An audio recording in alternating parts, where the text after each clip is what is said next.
Dávila, acho que tem alguns pontos trazidos pelo doutor Pagnozzi em relação ao episódio da detenção ou apresentação, a estratégia jurídica. Ele também trouxe o posicionamento dele a respeito daquela informação que trouxemos, né? Flávio Bolsonaro teria conversado com Giorgia Meloni e, por fim, falou da estratégia de defesa junto à Câmara dos Deputados também. Acho que tem dois pontos importantes. Primeiro, ele disse claramente que se houver cumprimento de pena, prefere que Carla Zambelli cumpra a pena na Itália e não no Brasil. Ou seja, esse é o primeiro ponto que ela deve permanecer na Itália. Segundo ponto é a questão do julgamento. A ideia, a estratégia da defesa, parece claro, o Koba está aí para esclarecer mais, que é mostrar que foi um julgamento com um certo tom de tempero político, né? Então é tentar desmerecer o julgamento com esse tom de tempero político e mostrar que, por ter tempero político, foi um julgamento imparcial. E aí, imparcialidade, e aí tentar fazer um novo julgamento na Itália, como ele mesmo diz, de maneira mais isenta, apartidária, como deveria ser a justiça, né? Mas eu entendo que, pelo o caso, é muito difícil desfazer provas robustas que, de certa forma, balizaram esse crime e essa condenação no STF. Então, mas eu entendo. Então, eu vejo que ele tem uma esperança de uma revisão do olhar para os fatos do crime na Itália e, portanto, até uma pena mais branda. E a outra coisa é a esperança na CCJ do Congresso Nacional. Então, a meu ver, é uma estratégia muito baseada em esperança, assim, porque realmente o fato está complicado para o lado da deputada Carla Zambelli. Mas, nesse mundo que nós vivemos hoje, que eu digo que a gente vive nesse mundo líquido, do direito líquido, do entendimento líquido, pode ser que ele tenha esse fio de esperança, possa ser algo, embasar uma nova estratégia ou talvez um novo revisionismo do caso na Itália. Você, Nelson Kobayashi, o que de mais importante disse o advogado de Carla Zambelli? Me chamou a atenção que em dado momento ele fala em perseguição política, né? Também Sim. defende essa bandeira. Enfim, queria te ouvir. Sim, que é o que sustenta o argumento do pedido de asilo político, né? Então é um fundamento que tem repercussão jurídica lá nas intenções, nas pretensões da Carla Zambelli junto às autoridades italianas. Mas, assim, uma conversa esclarecedora com o Dr. Fábio ali, e do que pude notar, perceber, aparentemente a grande esperança jurídica da Carla Zambelli em relação ao processo criminal já encerrado está nas audiências da CCJ. E por que eu falo isso? Que a grande esperança em relação ao processo criminal está nas audiências do processo de perda de mandato.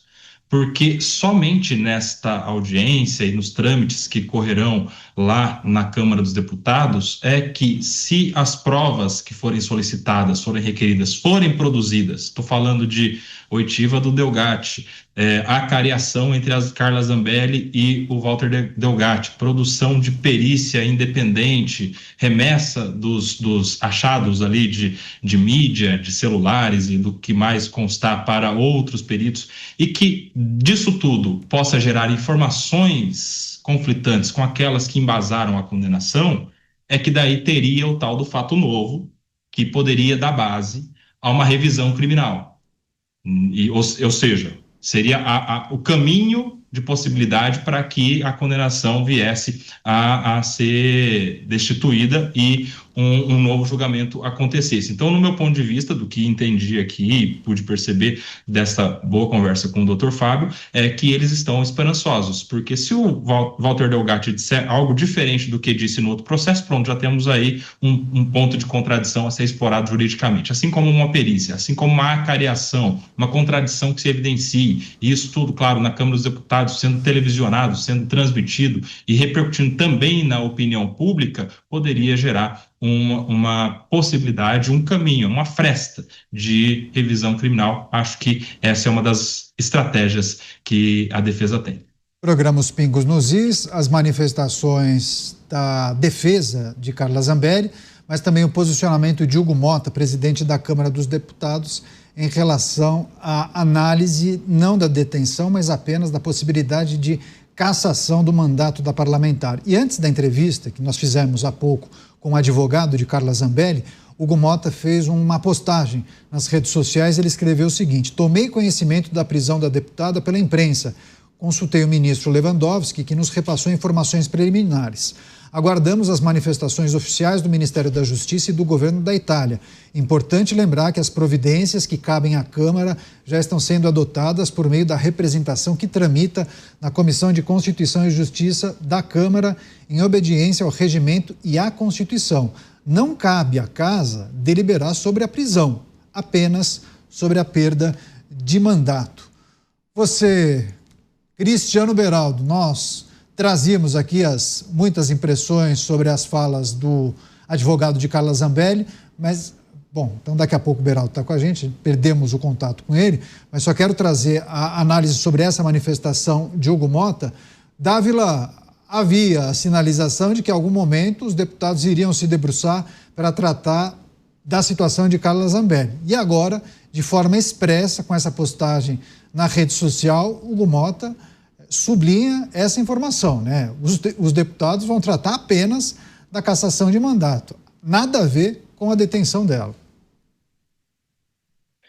Mas esse é o objetivo da Câmara. A Câmara é um julgamento político mesmo. Então, precisa entender se a deputada condenada por um crime e condenada a 10 anos de cadeia, se isso é suficiente para ferir o decoro do parlamento, da parlamentar e, portanto, cassá-la. Esta é justamente a questão. Haverá esse longo trâmite, como bem disse o Kobayashi, mas o fato é se Carla Zambelli deve perder o mandato ou não pelo crime que cometeu e pelas evidências que balizaram a sentença de 10 anos na qual ela foi condenada.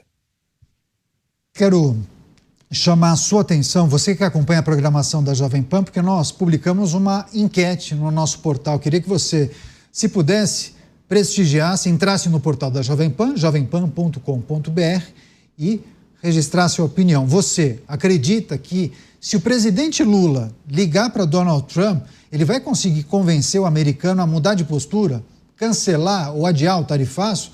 Ou você acha que esse contato, essa ligação, pode agravar a situação? O que você acha? Lula pode convencer Trump a recuar?